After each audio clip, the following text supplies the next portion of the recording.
പിതാവിൻ്റെയും പുത്രൻ്റെയും പരിശുദ്ധാത്മാവിൻ്റെയും നാമത്തിൽ ആമേൻ. എൻ്റെ പ്രിയപ്പെട്ട ഇന്ന് ഏപ്രിൽ 23 ബുധനാഴ്ച ഏറ്റു പ്രാർത്ഥിക്കുക. അമ്മേ പരിശുദ്ധ അമ്മേ, അമ്മേ പരിശുദ്ധമ്മേ, ദേവമാതാവേ, ദൈവമാതാവേ, കൃപാസനത്തിലൂടെ ഞങ്ങൾക്കും ഞങ്ങളുടെ ദേശത്തിനും അമ്മ മധ്യസ്ഥതയുടെ തന്ന എല്ലാ അനുഗ്രഹങ്ങൾക്കും കൃപകൾക്കും ഞങ്ങളിപ്പോൾ ഹൃദയം നിറഞ്ഞ നന്ദി പറയുന്നു. അമ്മേ പരിശുദ്ധ അമ്മേ, അമ്മേ പരിശുദ്ധമ്മേ, ദൈവമാതാവേ, 2004 ഡിസംബർ 7 തീയതി ഉച്ചകഴിഞ്ഞ് 2:30 കൃപാസനത്തിൽ സംഭവിച്ച അമ്മയുടെ പ്രത്യക്ഷപ്പെടലിനെ കുറിച്ച് തിരുസഭയ്ക്ക് സമർപ്പിച്ചിരിക്കുന്ന പഠനരേഖകളുടെ സഭാത്മകമായ പഠനം ആരംഭിക്കുവാൻ ഞങ്ങൾ പ്രാർത്ഥിക്കുന്നു. അമ്മേ പരിശുദ്ധമ്മേ, ഭൂസ്വർലോകങ്ങളുടെ രാജ്ഞിയായ അങ്ങേയ്ക്ക് പ്രപഞ്ചപ്രകൃതിയെ തിരുസഭ പ്രതിഷ്ഠിക്കുവാൻ ഈ പ്രത്യക്ഷീകരണം വഴി ഇടയാക്കണമേ. പരിശുദ്ധ അമ്മേ, ജപമാല മാതാവേ, സകല പ്രാർത്ഥനയോടും ചേർത്ത് ഞങ്ങളിപ്പോൾ പ്രാർത്ഥിക്കുന്ന ഈ കുടുംബത്തിന്റെ പ്രത്യേക നിയോഗം ഏറ്റുപറ മക്കളെ.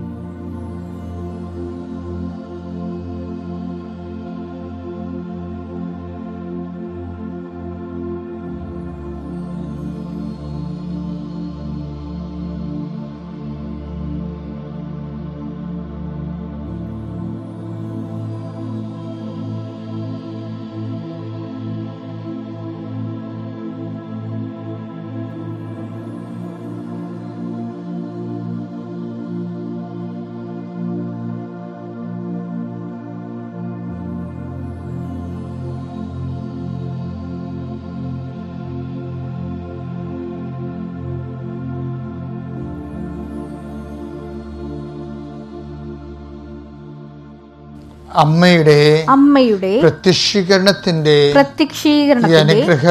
ഈ അനുഗ്രഹവേളയിൽ ഞങ്ങൾക്ക് സാധിച്ചു തരുവാൻ കനിയണമേ. ആമേൻ. വിശ്വാസ പ്രമാണം. സർവശക്തനായ പിതാവും ആകാശത്തിന്റെയും ഭൂമിയുടെയും സൃഷ്ടാവുമായ ദൈവത്തിൽ ഞാൻ വിശ്വസിക്കുന്നു. അവിടുത്തെ ഏകപുത്രനും ഞങ്ങളുടെ കർത്താവുമായ ഈശോമിശിഹായിലും ഞാൻ വിശ്വസിക്കുന്നു. ഈ പുത്രൻ പരിശുദ്ധാത്മാവിനാൽ ഗർഭസ്ഥനായി കന്യകാമറിയത്തിൽ നിന്ന് പിറന്ന് പൊന്തിയോസ് പീലാത്തോസിന്റെ കാലത്ത് പീഡകൾ സഹിച്ച് കുരിശിൽ തറയ്ക്കപ്പെട്ട് മരിച്ച് അടക്കപ്പെട്ട് പാതാളങ്ങളിൽ ഇറങ്ങി മരിച്ചവരുടെ ഇടയിൽ നിന്ന് 3-ാം നാൾ ഉയർത്ത് സ്വർഗത്തിലേക്ക് എഴുന്നള്ളി സർവശക്തിയുള്ള പിതാവായ ദൈവത്തിന്റെ വലതുഭാഗത്തിരിക്കുന്നു. അവിടെ നിന്ന് ജീവിക്കുന്നവരെയും മരിച്ചവരെയും വിധിക്കുവാൻ വരുമെന്നും ഞാൻ വിശ്വസിക്കുന്നു. പരിശുദ്ധാത്മാവിലും ഞാൻ വിശ്വസിക്കുന്നു. വിശുദ്ധ കത്തോലിക്കാ സഭയിലും പുണ്യവാന്മാരുടെ ഐക്യത്തിലും പാപങ്ങളുടെ മോചനത്തിലും ശരീരത്തിന്റെ ഉയർപ്പിലും നിത്യമായ ജീവിതത്തിലും ഞാൻ വിശ്വസിക്കുന്നു. ആമേൻ. സ്വർഗ്ഗസ്ഥനായ ഞങ്ങളുടെ പിതാവേ, അങ്ങയുടെ നാമം പൂജിതമാകണമേ. അങ്ങയുടെ രാജ്യം വരണമേ. അങ്ങയുടെ തിരുമനസ് സ്വർഗത്തിലെ പോലെ ഭൂമിയിലും ആകണമേ. അന്നു വേണ്ടുന്ന ആഹാരം ഇന്ന് ഞങ്ങൾക്ക് തരണമേ. ഞങ്ങളോട് തെറ്റ് ചെയ്യുന്നവരോട് ഞങ്ങൾ ക്ഷമിക്കുന്നത് പോലെ ഞങ്ങളുടെ തെറ്റുകൾ ഞങ്ങളോടും ക്ഷമിക്കണമേ. ഞങ്ങളെ പ്രലോഭനത്തിൽ ഉൾപ്പെടുത്തരുതേ, തിന്മയിൽ ഞങ്ങൾ രക്ഷിക്കണമേ. ആമേൻ. നന്മ നിറഞ്ഞ മറിയമേ, സ്വസ്തി. കർത്താവ് അങ്ങയുടെ കൂടെ സ്ത്രീകളിൽ അങ്ങ് അനുഗ്രഹിക്കപ്പെട്ടവളാകുന്നു. അങ്ങയുടെ ഉദരത്തിൻ ഫലമായി ഈശോ അനുഗ്രഹിക്കപ്പെട്ടവനാകുന്നു. പരിശുദ്ധ മറിയമേ, തമ്പുരാന്റെ അമ്മേ, പാപികളായ ഞങ്ങൾക്ക് വേണ്ടി ഇപ്പോഴും ഞങ്ങളുടെ മരണസമയത്തും തമ്പുരാനോട് അപേക്ഷിക്കണമേ. ആമേൻ. കർത്താവേ, നിന്റെ ഉന്നതമായ നാമത്തിന് സ്വസ്ത്രം ചെയ്യുന്നു. കർത്താവേ, നിന്റെ വിശുദ്ധ പൗരോഹിത്യത്തെ മഹത്വപ്പെടുത്തണമേ. കർത്താവേ, സഭയിലുള്ള സാന്നിധ്യം പ്രകടമാക്കണമേ. 39 വർഷം ഞാൻ അർപ്പിച്ച കൃപാനയുടെ യോഗ്യതയാൽ കൃപാസന ജീവനോടെ പ്രത്യക്ഷപ്പെട്ട പരിശുദ്ധ അമ്മയുടെ മാധ്യസ്ഥതയിൽ അൾത്താറിൽ നടന്ന 10,000-കണക്കിന് ആരാധന ശക്തിയാൽ ഈ പ്രാർത്ഥനയിൽ പങ്കെടുക്കുന്ന ഓരോ മക്കളുടെയും ഉച്ച മുതൽ ഉള്ളംകാല് വരെ കർത്താവിൻ്റെ രക്തം പടരട്ടെ. കർത്താവിൻ്റെ തിരുമുറുപാടുന്ന വലതുകരം, ആണിപ്പിടാർന്ന അത്ഭുതകരം, അടിപ്പണ പോലെ വൈദാഘാതം പോലെ ദൈവികമായ ശക്തിയാൽ നിന്റെ ഹൃദയത്തെയും ആത്മാവിനെയും ഹൃദയത്തെയും അധരത്തെയും കർത്താവ് സംശുദ്ധമാക്കട്ടെ. കർത്താവ്, അങ്ങയുടെ മക്കൾ ഇന്ന് സഞ്ചരിക്കുന്ന വഴികളെ ആശീർവദിച്ച് പ്രാർത്ഥിക്കുന്നു. കർത്താവ്, ഒരു ചിന്ത, നീ നടക്കേണ്ട വഴി ഞാൻ നിന്റെ മുഖത്ത് നോക്കി ഉപദേശിക്കുന്ന നളിച്ച കർത്താവിൻ്റെ ഉന്നതമായ നാമത്തിൽ നിനക്ക് സംഭവിക്കേണ്ട കാര്യങ്ങളെക്കുറിച്ച്, നിനക്ക് ആവശ്യമായ ഗൃഹപാഠങ്ങൾ ചെയ്തു തരുന്നതിന് പരിശുദ്ധാത്മാവിൻ്റെ സന്നദ്ധതയാണ് ആ വചനങ്ങളിലൂടെ വെളിപ്പെട്ട് വരുന്നുണ്ടെങ്കിൽ ആ വചനത്തിൽ വാഗ്ദാനത്തിൽ ആശ്രയിക്കുന്ന നിന്റെ കടന്നു പോകുന്ന വഴികളിൽ കർത്താവ് നിന്റെ ദൂതൻ അയച്ചുകൊണ്ട് നിന്റെ ജീവിത ലക്ഷ്യങ്ങളെ ക്രമീകരിക്കട്ടെ. എൻ്റെ കർത്താവിൻ്റെ ഉന്നതമായ നാമത്തിൽ സഭയുടെ അധികാരത്തിൽ കുരിശിൻ്റെ അടയാളത്തിൽ ദൈവത്തിൻ്റെ ശക്തിയാൽ നിന്റെ കുടുംബത്തെ കർത്താവ് ആശീർവദിക്കട്ടെ, നിന്റെ ചിന്തകളെ ആശീർവദിക്കട്ടെ, നിന്റെ തീരുമാനങ്ങളെ ആശീർവദിക്കട്ടെ, നിന്റെ ഉദ്യമങ്ങളെ ആശീർവദിക്കട്ടെ, നിന്റെ എല്ലാവിധ നടപടിക്രമങ്ങളെയും ആശീർവദിക്കട്ടെ. നീ കണ്ടുമുട്ടുന്ന വ്യക്തികൾ ആശ്രയിക്കപ്പെടട്ടെ, സംസാരിക്കുന്ന വിഷയങ്ങൾ ആശ്രയിക്കപ്പെടട്ടെ, എഴുതുന്ന കാര്യങ്ങൾ, ഒപ്പിടുന്ന കാര്യങ്ങൾ, തീരുമാനിക്കുന്ന വിഷയങ്ങൾ എല്ലാം നിലവിലുള്ള തടസ്സങ്ങളെ കർത്താവ് എടുത്ത് മാറ്റട്ടെ. ഏതെങ്കിലും ഒരു വിഷയത്തിന് വേണ്ടിയോ വ്യക്തിയെ കാണാൻ വേണ്ടിയോ ആ വ്യക്തിയുടെ തീരുമാനങ്ങൾക്ക് നിനക്ക് അനുകൂലമായി മാറണമെന്നുണ്ടെങ്കിൽ അതിനുവേണ്ടി ആ വ്യക്തികളെ കർത്താവിൻ്റെ നാമത്തിൽ നിനക്കായി സമർപ്പിക്കുന്നു. കർത്താവ്, ഇതിൻ്റെ ഉന്നതമായ നാമത്തിന് സ്വസ്ഥം ചെയ്യുന്ന കർത്താവേ, കർത്താവ്, ഇതിൻ്റെ വിശുദ്ധ പൗരോഹിത്യത്തിൽ മഹത്വപ്പെടുന്ന പ്രാർത്ഥന കർത്താവേ, ഭവനരഹിതരായുള്ള മക്കൾക്ക് വേണ്ടി പ്രാർത്ഥിക്കുന്നു, സ്ഥലമില്ലാത്ത മക്കൾക്ക് വേണ്ടി പ്രാർത്ഥിക്കുന്നു, സാമ്പത്തിക ബാധ്യതകൾ വിഷമിക്കുന്ന മക്കൾക്ക് വേണ്ടി പ്രാർത്ഥിക്കുന്നു, മാരകമായ രോഗങ്ങളും രോഗം മൂലം ക്ലേശിക്കുന്നവർക്ക് വേണ്ടി പ്രാർത്ഥിക്കുന്നു, വിവിധങ്ങളായ രോഗങ്ങളാൽ വലയപ്പെടുന്നവർക്ക് വേണ്ടി പ്രാർത്ഥിക്കുന്നു, സമാധാനമില്ലാത്ത കുടുംബങ്ങൾക്ക് വേണ്ടി പ്രാർത്ഥിക്കുന്നു, ഭാര്യാഭർത്താക്കന്മാരിൽ അകന്ന് കഴിയുന്നവർ, പിരിഞ്ഞു കഴിയുന്നവർ, ഒരുമിച്ച് ജീവിക്കാൻ ആഗ്രഹിക്കുന്നവർക്ക് എത്രയും വേഗം ജീവിക്കാൻ വേണ്ടി പ്രാർത്ഥിക്കുന്നു, മക്കളില്ലാത്തവർക്ക് വേണ്ടി പ്രാർത്ഥിക്കുന്നു. കർത്താവ്, ഓരോരോ ജീവിത ആവശ്യങ്ങൾ, ജീവിത യാതനകൾ, അതിൻ്റെ സാങ്കേതിക തടസ്സങ്ങൾ, നിയമ തടസ്സങ്ങൾ, അതുപോലെ തന്നെ കോടതിയിൽ അകപ്പെട്ടിരിക്കുന്ന വിഷയങ്ങൾ, സ്റ്റേഷനിൽ അകപ്പെട്ടിരിക്കുന്ന വിഷയങ്ങളുടെ മേലെല്ലാം ദൈവികമായ ഇടപെടലുണ്ടാകാൻ വേണ്ടി പ്രാർത്ഥിക്കുന്നു. എൻ്റെ കർത്താവിന് ഉന്നതമായ നാമത്തിൽ പരീക്ഷയുടെ റിസൾട്ട് പ്രതീക്ഷിക്കുന്നവരെ, റിവാലുവേഷനെ കൊടുത്തിട്ടുള്ളവരെ, നിൻ്റെ ഉപരിപഠനത്തിനും ഉപരി ജീവിതത്തിനും ആവശ്യമായ യോഗ്യത നേടാൻ ആവശ്യമായ എല്ലാ സംവിധാനങ്ങളുടെ മേലും ദൈവികമായ കൃപ ആവസിക്കണമെന്ന് പ്രാർത്ഥിക്കുന്നു. എൻ്റെ കർത്താവിൻ്റെ ഉന്നതമായ നാമത്തിൽ സഭയുടെ അധികാരത്തിൽ കുരിശിൻ്റെ അടയാളത്തിൽ അന്നു വേണ്ട ആഹാരം ഇത് ഞങ്ങൾക്ക് തരാൻ വേണ്ടി പ്രാർത്ഥിക്കാൻ പഠിപ്പിച്ച കർത്താവിൻ്റെ ചൈതന്യം നിൻ്റെ ജീവിത കുടുംബത്തെ നിലനിർത്താൻ വേണ്ടിയുള്ള നിൻ്റെ എല്ലാ പരിശ്രമങ്ങളെയും, തൊഴിൽ പരിശ്രമങ്ങളെയും, ജോലി പരിശ്രമങ്ങളെയും, ഉദ്യോഗ പരിശ്രമങ്ങളെയും കർത്താവിൻ്റെ നാമത്തിൽ ആശീർവദിക്കുകയും അതിൻ്റെ തടസ്സങ്ങളെ ഈശോനാമത്തിൽ ബന്ധിക്കുകയും ചെയ്യുന്നു. നിത്യം പിതാവും പുത്രനും പരിശുദ്ധാത്മാവിലും നയിക്കും. ആമേൻ. എൻ്റെ മക്കൾ, നമ്മൾ ഇന്നലെ ചൊവ്വാഴ്ച നിങ്ങൾ ഉടമ്പടി ധ്യാനം കൂടിയത് ഞാൻ പ്രതീക്ഷിക്കുകയാണ്. കൂടാത്തവരെ കൂടണമെന്ന് അഭ്യർത്ഥിക്കുന്നു. പ്രത്യേകിച്ച് നിങ്ങൾ ഉടമ്പടിയിലിരിക്കുന്നവർ കർത്താവിൻ്റെയോട് ചെയ്ത വാഗ്ദാനത്തിൻ്റെ വിശ്വസ്തതയാണ് അതിൻ്റെ ഉടമ്പടി ധ്യാനം കൂടുക എന്നുള്ളത്. അതുവഴിയാണ് ദൈവം നമ്മളോട് സംസാരിക്കുന്നത്. ഉടമ്പടിയിൽ വൃത്തിയായിട്ടും വിശ്വസ്തയോടുകൂടി നമുക്ക് പങ്കെടുക്കാൻ കഴിയുന്നത്. ഇന്നലെ പറഞ്ഞത് മൂത്ത മകനെക്കുറിച്ചാണ് പറഞ്ഞത്. ഞാനത് സംക്ഷിപ്തമായിട്ട് ഇവിടെ പറയാം. നിങ്ങളതിൻ്റെ വലിയ വിശദീകരണമായ രൂപം ഉടമ്പടി ധ്യാനം കൂടി തന്നെ മനസ്സിലാക്കിയാൽ മതി.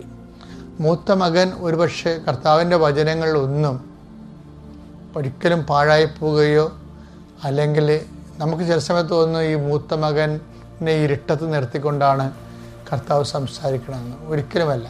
പരിശുദ്ധാത്മാവ് ഈ വിശുദ്ധവാര ദിവസങ്ങളൊക്കെ എന്നോട് അവനെക്കുറിച്ചാണ് സംസാരിച്ചുകൊണ്ടിരുന്നത്.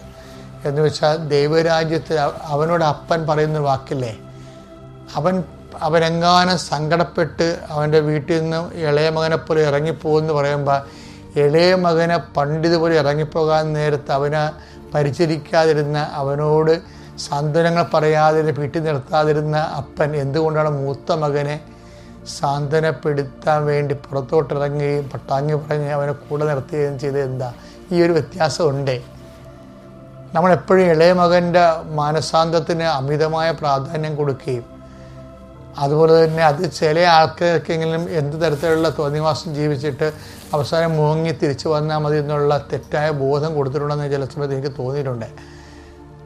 പക്ഷേ എപ്പോഴും ഞാൻ മനസ്സിലാക്കി. പക്ഷേ ചില ആൾക്കാർ എന്നോട് ചോദിക്കണത് എന്താണെന്ന് വെച്ചാൽ, ഞങ്ങൾ ദൈവത്തിൻ്റെ കൂടെയാണല്ലോ എപ്പോഴും, ദൈവത്തിൻ്റെ വചനങ്ങളൊന്നും ഞങ്ങൾ പാലിക്കാതിരുന്നിട്ടില്ല, ഞങ്ങളുടെ കുഞ്ഞുങ്ങളെ ഞങ്ങൾ വിശ്വാസത്തിലാണ് വളർത്തുന്നത്, പക്ഷേ അവിശ്വാസികളെക്കാൾ മോശമായ ജീവിത അനുഭവങ്ങളാണ് അച്ഛൻ ഞങ്ങൾക്കുള്ളത് എന്ന് പറയുമ്പോൾ ഞാനും മനസ്സിൽ അന്തം വിട്ടു പോകും. ശരിയാണല്ലോ അവർ പറയണത്. പള്ളിയിൽ നിന്ന് മാറി നടക്കുന്നവരാണ്, പള്ളിയും പട്ടക്കാരും ഇല്ലാതെ നടക്കുന്ന എത്രയോ മനുഷ്യർ ഇവിടെ ഈ ഭൂമിയിൽ ഭൗതികമായ സുഖങ്ങളൊക്കെ അനുഭവ സന്തോഷമായിട്ട് ജീവിക്കുമ്പോൾ ഇതുങ്ങൾ ഞെരുങ്ങളെ എന്തുകൊണ്ടാണെന്ന് ഞാൻ കർത്താവിനോട് ചോദിച്ചിട്ടുണ്ട്. അപ്പോൾ കർത്താവ് മൂത്ത മകനാണ് എന്നോട് ചൂണ്ടിക്കാണിച്ചിരിക്കുന്നത്. മൂത്ത മകൻ പറഞ്ഞ ഇതാണ്, എൻ്റെ അപ്പ, എത്ര കാലമായി ഞാൻ നിൻ്റെ കൂടെ ജീവിക്കുന്നു, എൻ്റെ കൂട്ടുകാരുടെ കൂടെ ഉല്ലസിക്കുന്നതിന് അവസാനം ഒരു കുഞ്ഞാടിനെ പോലെ നീ എനിക്ക് തന്നില്ലല്ലോ എന്ന് പറയുന്നത്. അത് ഭാഗം വായിച്ചേ. ലൂക്കാ 15:29. എന്നാൽ അവൻ പിതാവിനോട് പറഞ്ഞു, നോക്കൂ എത്ര വർഷമായി ഞാൻ നിനക്ക് ദാസ്യവേല ചെയ്യുന്നു, ഒരിക്കലും നിന്റെ കൽപ്പന ഞാൻ ലംഘിച്ചിട്ടില്ല. എങ്കിലും എന്റെ കൂട്ടുകാരോടൊത്ത് ആഹ്ലാദിക്കാൻ ഒരു ആട്ടിൻകുട്ടിയെ പോലും നീ എനിക്ക് തന്നില്ല. കണ്ടാ, ആ പരിഭവം മൂത്തമാൻ്റെ അല്ല. എനിക്കൊണ്ട് സഭയില് 90% മൂത്ത മക്കളാ.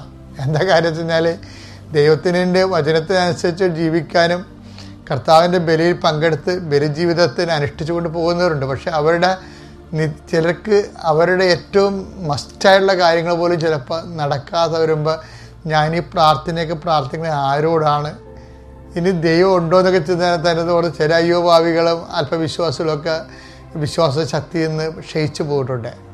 പക്ഷേ അപ്പോഴും അപ്പനൊരു വാക്ക് നിങ്ങൾ ഓർക്കണം. എന്താ അപ്പം പറയണത് എന്ന് വായിച്ചാൽ ലൂക്കാ 15:31.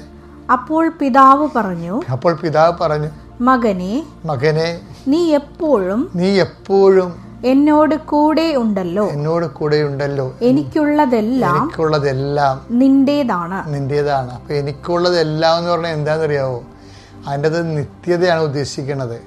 നമ്മൾ എപ്പോഴും ശ്രദ്ധിച്ച് നോക്കേണ്ട കാര്യം എന്ന് വെച്ച് കഴിഞ്ഞാൽ, നമ്മൾ കേൾക്കുന്ന പ്രാർത്ഥനയുണ്ട്, കേൾക്കപ്പെടാത്ത പ്രാർത്ഥനയുണ്ട്. രണ്ടുതരം പ്രാർത്ഥനയുണ്ട്. ഇപ്പം നമ്മുടെ ജീവിതത്തിലുള്ള ആവശ്യങ്ങളിൽ നമ്മൾ 10 കാര്യം ചോദിച്ചാൽ ചിലപ്പോൾ 5 നടക്കും, 5 നടക്കത്തില്ല. 5 നടക്കാതിരിക്കണമെന്നല്ല സംഭവം. 5 നടക്കുന്നത് ക്യാഷ് ആൻഡ് കൈൻഡ് ഭൗതികമായ നിലനിൽപ്പിന് വേണ്ടിയുള്ള കാര്യങ്ങളാണ് നമ്മൾ ദൈവത്തോട് പ്രാർത്ഥിക്കുന്നത്. അല്ലെങ്കിൽ ആരെങ്കിലും വലിയ ആധ്യാത്മികമായിട്ട് വലിയ താപസന്മാരെ പോലെ നിത്യതയും പ്രാർത്ഥിച്ചുകൊണ്ടിരിക്കും. ഇല്ല, ഓരോരുത്തന്മാർ പ്രാർത്ഥിക്കുന്നത് അവരുടെ ജോലി, അവരുടെ മക്കളുടെ വിദ്യാഭ്യാസം, ഇങ്ങനെയുള്ള ഈ ചാകുമ്പോൾ തീരണ കാര്യങ്ങളൊക്കെയാണ് ചോദിക്കുന്നത്. അപ്പം അതുകൊണ്ട് തന്നെ പല ചോദ്യങ്ങൾക്കും ചില സമയത്ത് നിത്യതയ്ക്ക് വേണ്ടിയുള്ള പ്രത്യേകമായ നിക്ഷേപമില്ലാത്ത കാരണം ദൈവം ചില പ്രാർത്ഥനകൾ റിസർവ് ചെയ്ത് കളയും. അത് കേൾക്കാത്തതല്ല, അത് റിസർവ് ചെയ്യണതാണ്. എങ്ങോട്ട് റിസർവ് ചെയ്യണം?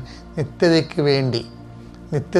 അപ്പോൾ പലപ്പോഴും ഓർക്കേണ്ടത്, നിൻ്റെ നിത്യത എന്ന് പറയുന്നതും എന്താണ്?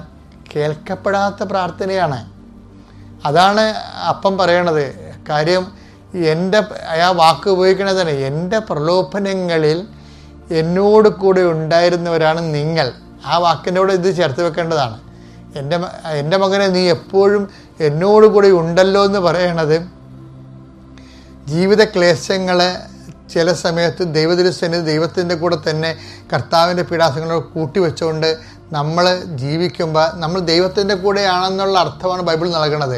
ലൂക്കാ 22:28. എന്റെ പരീക്ഷകളിൽ എന്നോട് കൂടെ നിരന്തരം ഉണ്ടായിരുന്നവരാണ് നിങ്ങൾ. എന്റെ പിതാവ് എനിക്ക് രാജ്യം കൽപ്പിച്ചു തന്നിരിക്കുന്നത് പോലെ ഞാൻ നിങ്ങൾക്കും തരുന്നു. അപ്പൊ ഇത് തന്നെയാണ് മൂത്ത മകനോട് ഈശോ പറയണത്. നീ എൻ്റെ മകന് എപ്പോഴും നീ എന്നോട് കൂടിയാണല്ലോ. അതാണ് നിരന്തരം എന്നോടുകൂടി ഉണ്ടായിരുന്നവരാണ് നിങ്ങൾ.